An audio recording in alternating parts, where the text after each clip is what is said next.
Hi friends, இன்றைக்கி குருமா குழம்பு எப்படி செய்வதுன்னு பார்க்கலாம் வாங்க.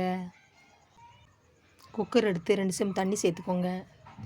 தேவையான பொருட்கள் 2 தக்காளி வெட்டி வச்சுக்கோங்க, 3 பல்லரி, கொஞ்சம் இஞ்சி பூண்டு, கருவேப்பிலை, 4 உருளைக்கிழங்கு வெட்டி வச்சுக்கோங்க, 100 சோயாபீன்ஸ், 100 பச்சை பட்டாணி, 1/2 ஸ்பூன் மஞ்சள் தூள், 1/2 ஸ்பூன் கரம் மசாலா, 1 ஸ்பூன் மிளகாய்த்தூள், 3 ஸ்பூன் குழம்பு மிளகாய்த்தூள். வெட்டி வச்ச பொருளை சேர்த்துக்கோங்க. வெட்டி வச்சு தக்காளி சேர்த்துக்கோங்க. தேவையான அளவு உப்பு சேர்த்துக்கோங்க. நல்லா மிக்ஸ் பண்ணிக்கோங்க. 2 சில் தேங்காய், 1 ஸ்பூன் சோம்பு சேர்த்து நல்லா மையாக அரைச்சிக்கோங்க. குழம்பு நல்லா கிண்டி விட்டுக்கோங்க. அரைச்ச தேங்காய் சேர்த்துக்கோங்க.